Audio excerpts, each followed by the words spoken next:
Hey guys, welcome back to my channel.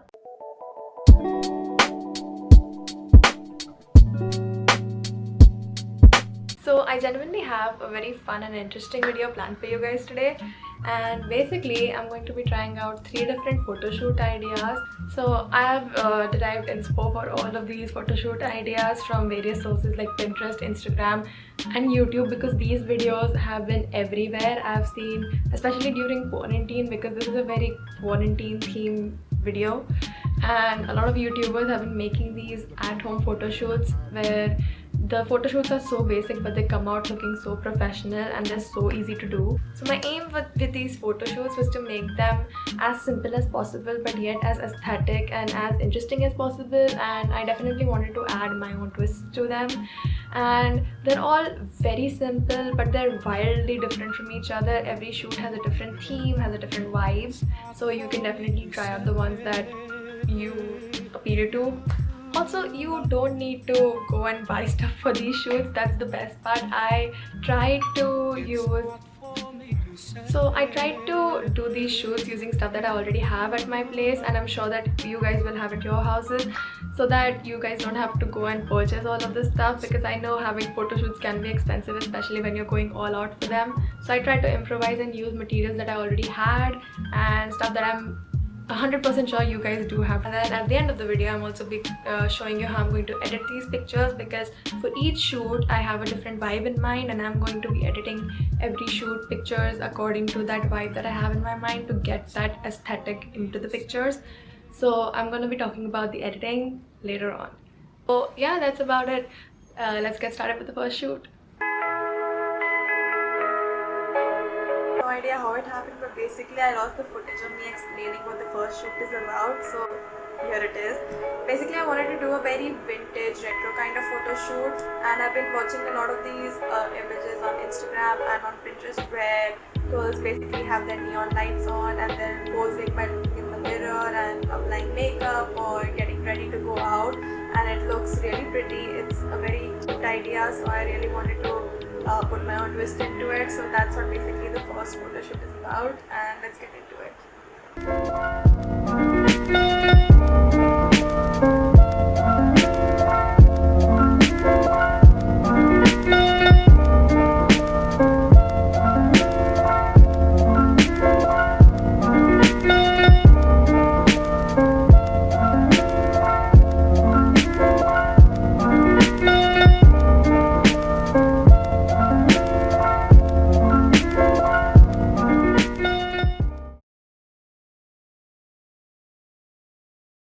Just got done with the photo shoot like 2 hours later. It took a while but I did get some good pictures, and my camera died trying to take all of them, so this is why I'm filming on a Snapchat filter with a filter that I really wanted to try out low-key, but it's okay. So it took a while to take all those pictures, but I think I did get some good ones. I'm going to edit them now, sort through them, see which ones are good, and then add a few edits to make them look vintagey, which is like the vibe that I'm going for. Sorry, that was a ring light. And I'm gonna put all the good ones that I got on the screen right now.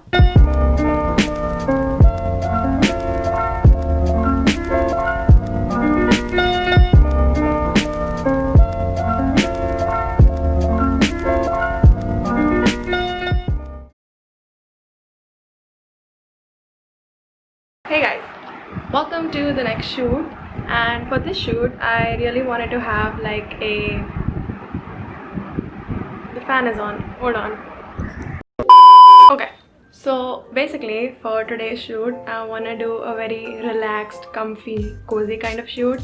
I've seen a lot of pictures on Instagram and Pinterest and stuff where people just have a shoot which is very comfortable.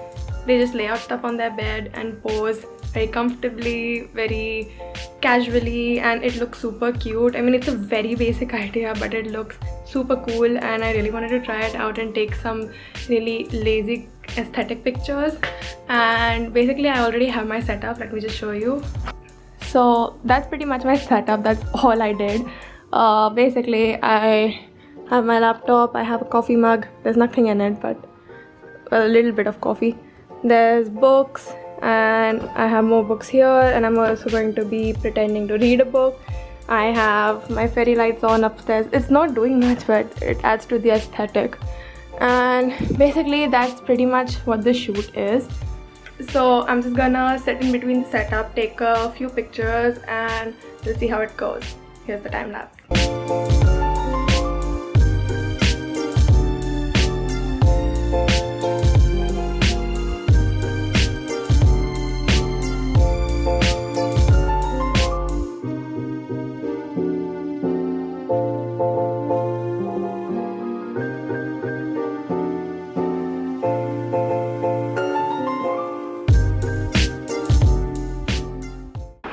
So photo shoot 2 was a complete success. I just finished, and honestly that took so much more less time. Honestly that took way less time than I thought it would. It took around half an hour. I'm not even kidding. Half an hour excluding the setup and all, but that was pretty quick. That took 15 minutes. So all in all it took around 45 minutes, and that's it. And yesterday, previously with the whole vintage shoot, it took around 2 hours. So this was definitely a very quick shoot, and I looked through a bunch of the pictures and they came out pretty cute. And the point being that they came out exactly how I envisioned them to. Like, they look very comfortable and aesthetic and cozy and just lazy kind, and well, that's me. So this is definitely a very quick and fun shoot to have. It's so much fun to do, and it's super quick, super efficient, and the pictures look absolutely amazing. So I'm gonna go through them, edit them out, and all the good ones will come up right now.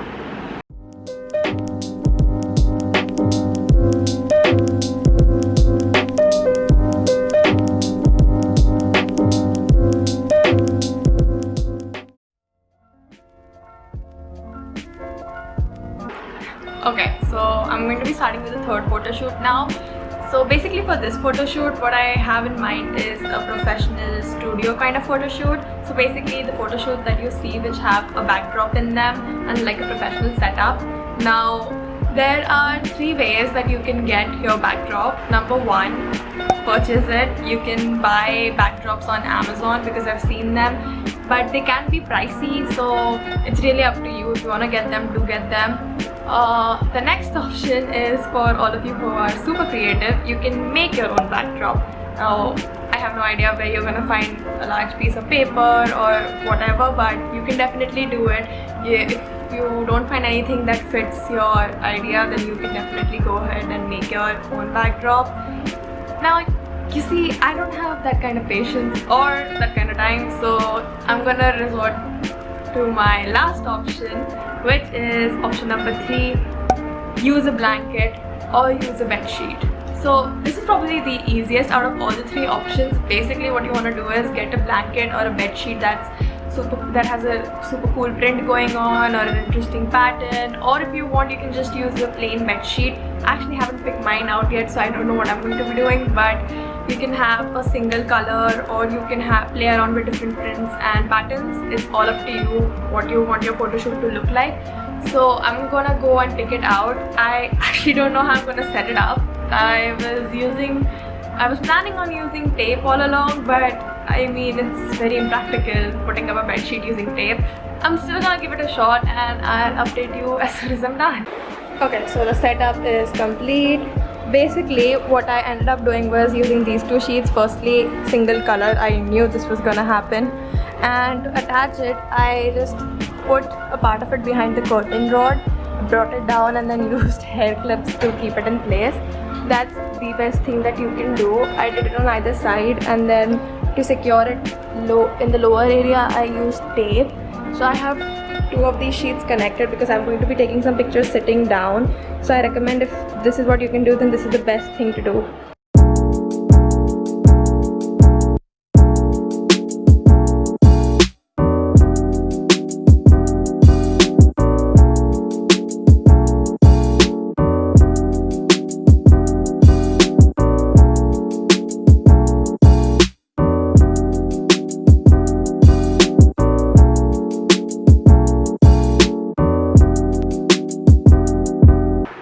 Okay, so I just got done with the third shoot, and honestly it was super fun. After the setup was complete, taking the pictures was pretty easy and straightforward.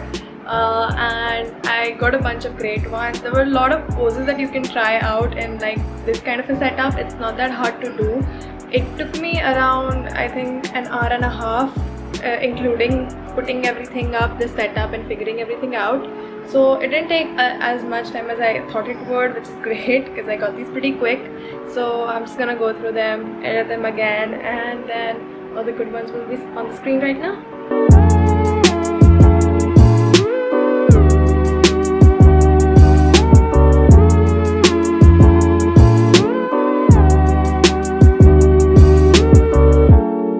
So moving on and talking about editing, I use two apps to edit my pictures.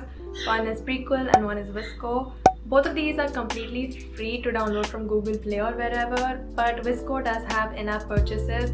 I'd say about 70% of the presets on Visco are locked and you need to upgrade and buy them in order to use them. And unfortunately all the good ones are locked. Obviously they had that in mind. But I figured out a hack sort of around that, so which has worked for me so far. And don't worry, it's nothing illegal. You don't have to download anything in order to get access to them or anything. It's a very simple hack. It's a little lengthy, but it gets the job done. So I'll explain as we go along. Also, Prequel is what I used mainly for all these edits. I just went over to Visco. So after I was done editing on Prequel, I went over to Visco to finally touch up some of the pictures and get access to some features that Prequel doesn't offer you. Pretty much they're very similar. You can definitely use one of them instead of both of them. And if you were to use just one of them, then I'd suggest you download Prequel. So I'll just show you how to do it on both of them though. Okay, so I'll have my phone screen right here and I have my phone right here. So I'll show you how I edit. So to start, here's my home screen. Firstly, do not judge me. My apps are not at all organized. I just have my YouTube app organized into folders. And this is my YouTube thumbnail folder where I have all the edits that I use for my thumbnails. So here's Prequel, that's what the symbol looks like. So you open it up and you go to the plus symbol, and then you can choose your image. So I have all my images on my Canon folder. So I'm gonna select an image from my very first shoot to show you how to edit that. So basically I just go over to Prequel, select my folder, choose my image. Let's do this one. Okay, after I'm done, it will take you to the canvas page and you can rotate and basically resize your picture, and once it fits your frame you click next and then it will load up all the filters and the effects. So basically the first two tabs on your right are the effects tab, and those are the ones that I mainly use. The third tab is the filters tab, which I've used for my second and my third shoot. So the first tab is the one that I have open right now. The second tab is a little more in-depth. It will show you all the edits but in a more organized fashion so that they are easier to find. So for this shoot, I went into the popular section of those edits and I used the very first edit that's called Disco, and that's what it looks like when I add it on. And I actually really like this edit. It just really adds to the whole vintage vibe that I have. So it added a little more pink, it added all these like sparkles that you see. So after I added my effects, firstly you can play around, there's a lot of them. There's diamond and VHS and god knows what. So I used Disco, and then I went over to the last tab, which is the adjust tab, and here again you have all these adjustments according to your preference and according to their tabs, but I just went into all and edited them all at the same time. So first you have the exposure tab. So for exposure, usually for this picture I kind of turned it down. I know if you turn it up it's a little brighter, but I turned it a little down because I didn't want it that bright. The second is the contrast tab. For contrast, I turned the contrasts a little up because I wanted them not to clash as much. Then sharpen and clarity in the Prequel are not that effective. I think Visco has them better. So I sharpened it a little bit. It doesn't even make a difference. I didn't use grain here either. I used saturation a bit. I turned it up just like 10. Then highlights, you can play around with your highlights. Again, I lowered my highlights because I wanted the picture to look a little faded. Shadows, contrasting, I turned them up. And once I was satisfied with the way you look, you can just tap your screen and then it'll give you a preview of what your image looks like after you've edited it. And then you can just export it with this button at the top right corner, and it'll take you to the export page, and then you can just click the done button when you're done, and it'll get saved to your gallery as well as your prequel gallery. Then I went over to VSCO. So when you go into VSCO, again it pops up all these studio. Firstly, I think you need to have an account on VSCO. So you create your own account. VSCO is kind of a social app too. Like, I've seen people on VSCO have followings and stuff, so I think it's like Instagram, just a less famous version of it. So you go into VSCO, you click studio. Oh wait, I'm already in studio. Okay, so you go into VSCO and you click the plus button that you see in the bottom right, and then again it'll take you to all your albums, and then you can choose the image that you want to edit. So I have that image already here. So okay, wait, I need to show you that hack. So what I did was, actually wait, oh hold on, I'll show you what happens when you don't use the hack. So you click your image, you import it, and then it gets loaded into VSCO Studio. You click it again, and then you click the filter tab, which is the last tab on your bottom right. It loads up the image, and then here so all these presets are already in VSCO. You've got so many, and they're all really good. So you see the lock button on the white lock on all of them. That's like 70% of all the presets on VSCO are locked. There's just like 30% and they're not that great. So you can play around with them, or you can just keep it as it is. I usually come over to VSCO to play around with the sharpening of the image and the clarity, so I'll just turn those up a little. Now the problem is, if you're choosing the presets, once you click a preset that is locked, so let's say I pick a few moments later. Okay, so let's say I press this filter called 810, and you see that's locked. So it will change the filter and it will apply the filter to your photo, but since it's locked, you won't be able to press next to export the image, and you will not be able to use it outside the app. So, and there's this little ad that pops up saying unlock 810 by becoming a member. So now here's the hack. So basically what I do is I click out, I discard all my changes, I click out. Now I go into another editing app. So you can use whatever editing app that has a frame. So I went into Piccollage, and basically I already have my image. Wait, let me just load it up. So I went into Piccollage, and basically what I did was I got the same image and I exported it, and I added a little white border below the image, so it looks like this. Hold on, let me just get into the page.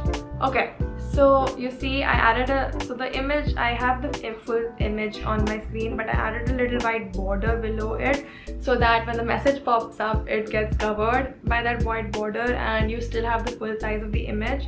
Okay, so now that when I apply my filter, I still have my full image, but it's just the white strip that got covered by the ad. Now since you can't exit out, the only thing you can do is take a screenshot and then crop that up. A few moments later. And just exit out, and then you can check the image in your photos. No, sorry, what did we just use? Okay, camera. And basically that's the hack. It's a little lengthier, but it gets the job done, and it's been working well for me so far. Basically all I do for editing, and that's going to be all for the video. So I really hope you guys liked the ideas that I had for you guys. As I'm talking, I am coming up with so many more. So if you want to see a part 2, then let me know. I'll make a part 2 for this photo shoot video.